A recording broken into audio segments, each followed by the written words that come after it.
Hello everyone, I hope your year is going well. In this video, I am going to be setting up this year's sketchbook. I will be talking about the sketchbook and my thoughts of it first, so if that's why you clicked on it and you don't want to hear what I want to do, you can just hear it and leave. And I will try to remember to put timestamps on the bottom of the screen when I'm done editing and uploading and all that. But we'll see if I remember to do that. But at the very least, you're gonna have what I think of the sketchbook first. So let's start with that. This is the third time I'm recording this voiceover because I keep putting it off for a few days to edit this video, and then I use the sketchbook more. So I think I'm ready to finally edit this video.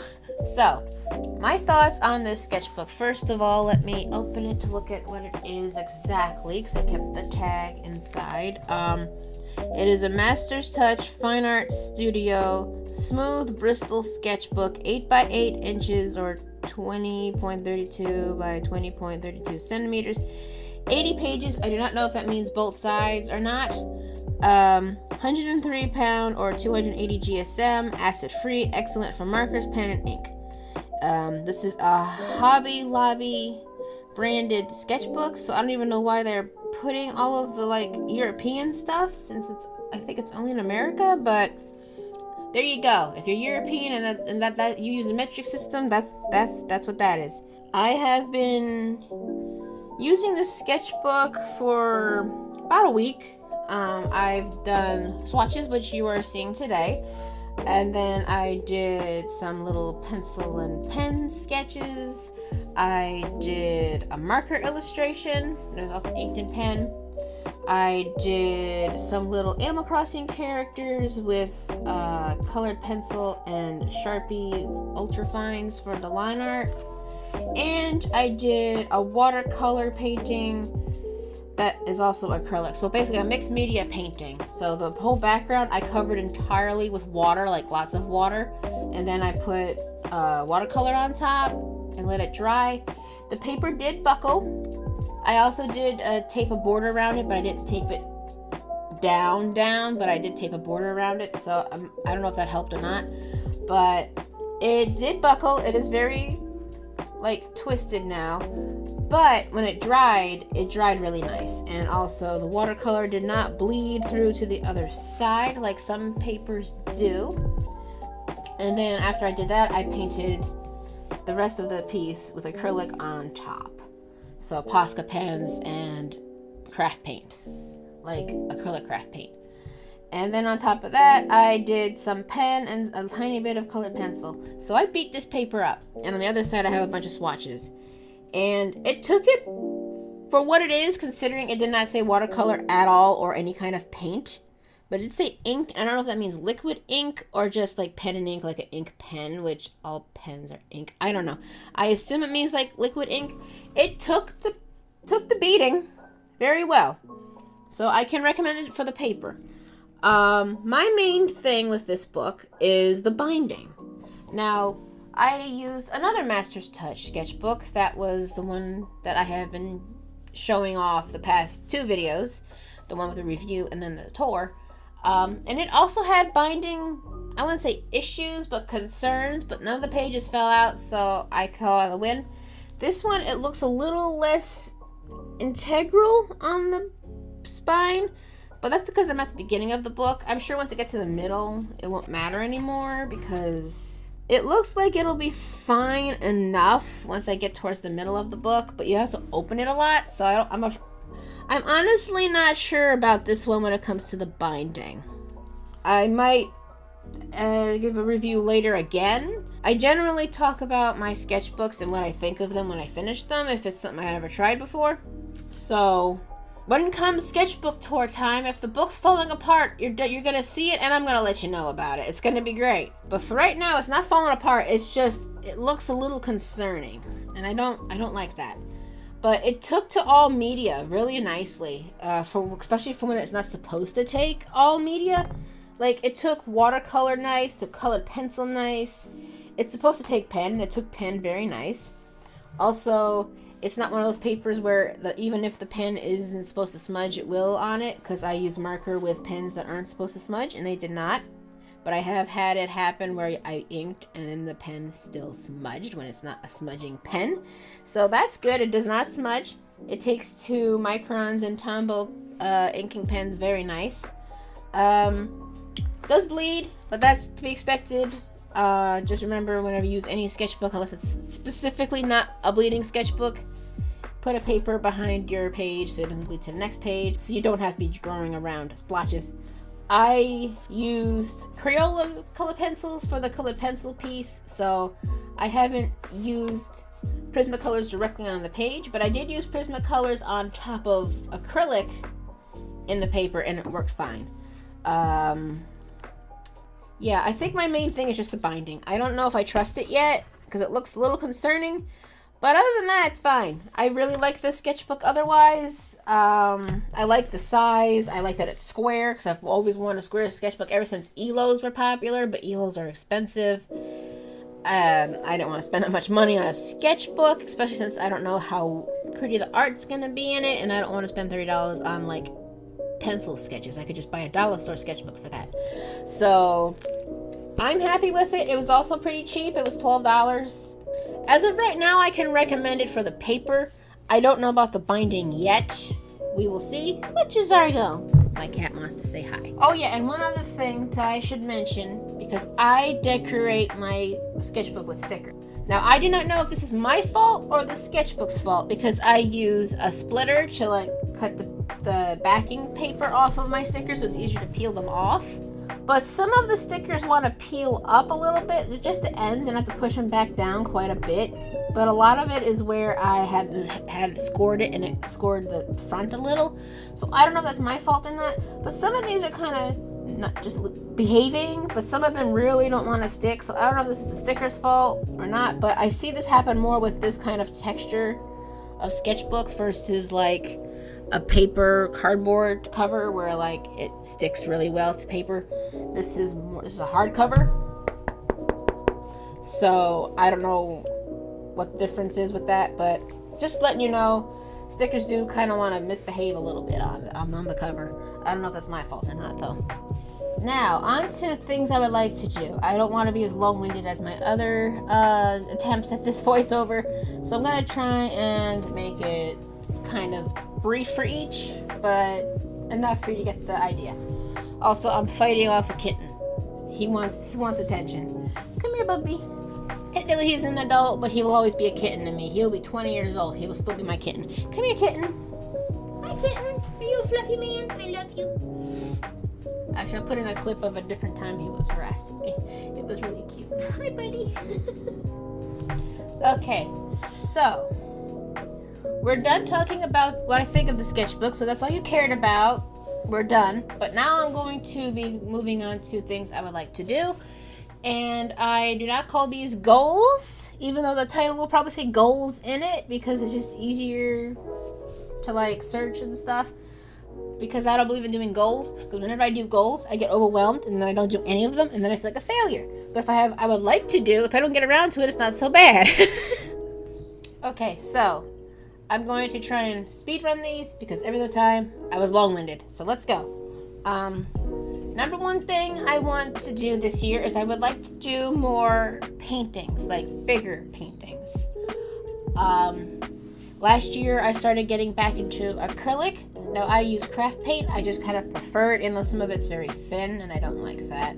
But it's cheap and it kind of goes a long way. So I use craft paint, but it's still an acrylic painting, so we're gonna call it acrylic painting. I got into acrylic painting more last year.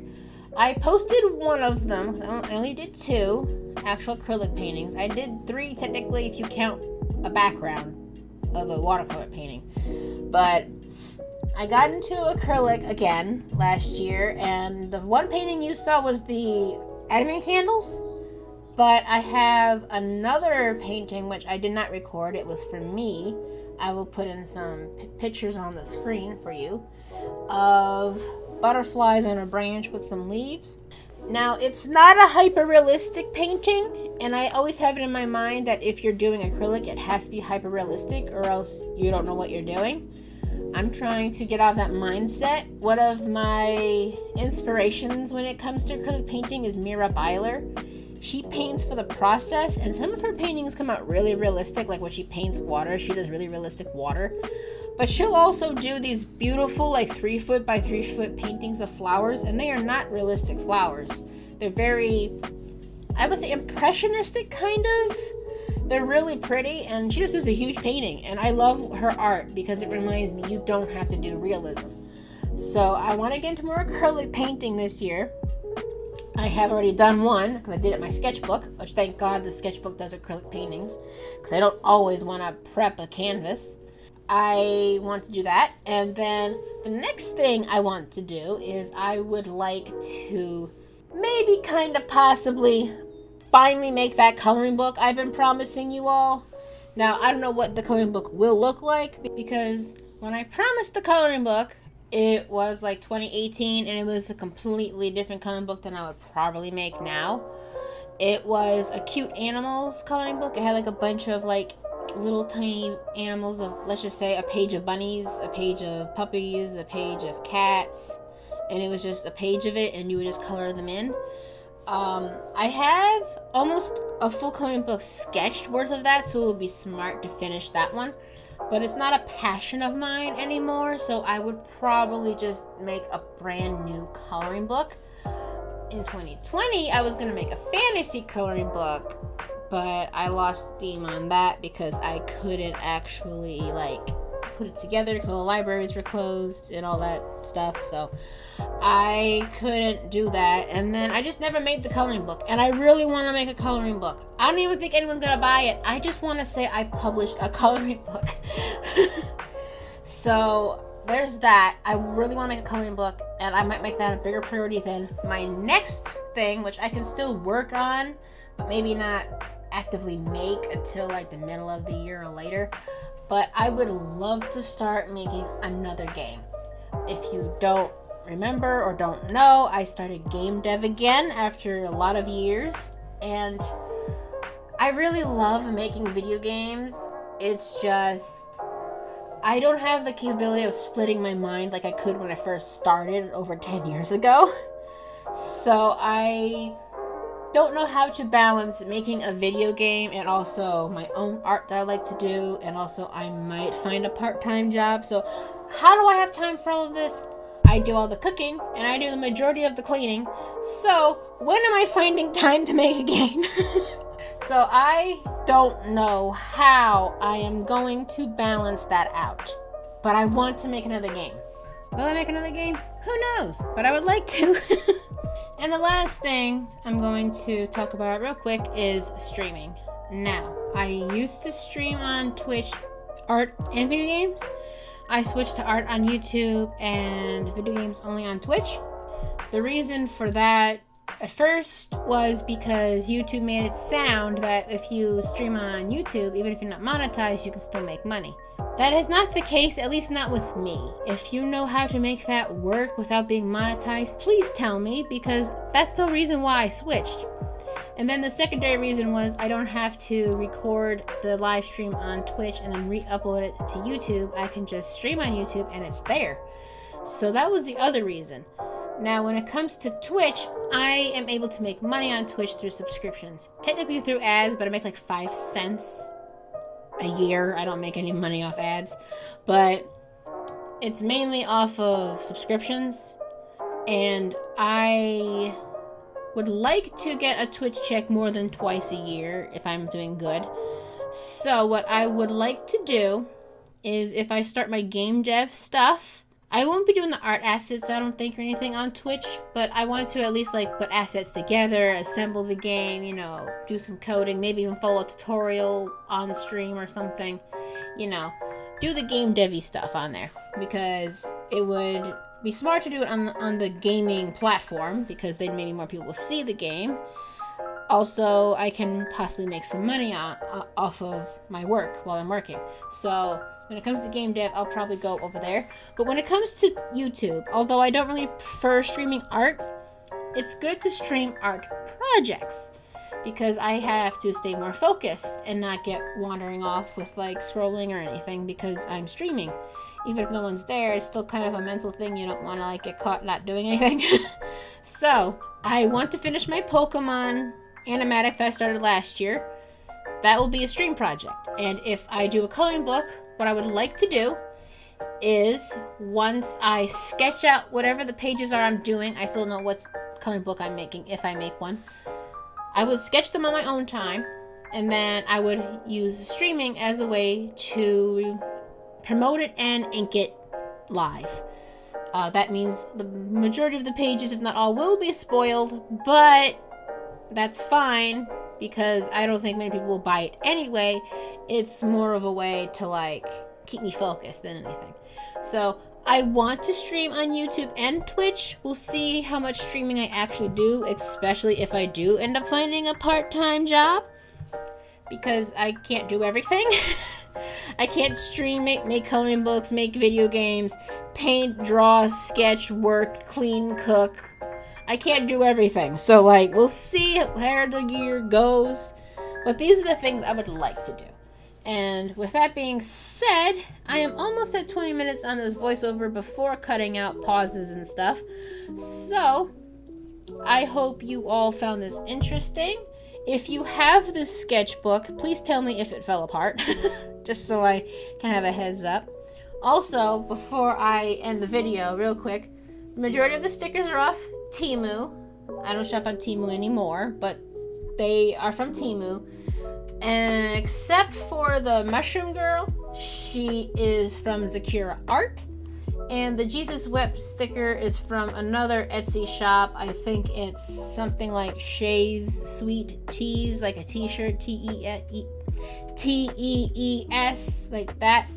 And on the inside of my sketchbook, I stick glued tags from my Stardew Valley Junimo plushies I got for Christmas. Because I really like tags. You'll see that in a lot of sketchbooks. There's just random tags just taped and glued inside. It's just a thing about me I like. I don't know. I'm weird that way.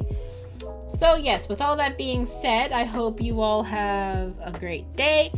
I would like to know what is it you would like to do this year. Don't hurt yourself with goals, because they just pick on you, they beat you up.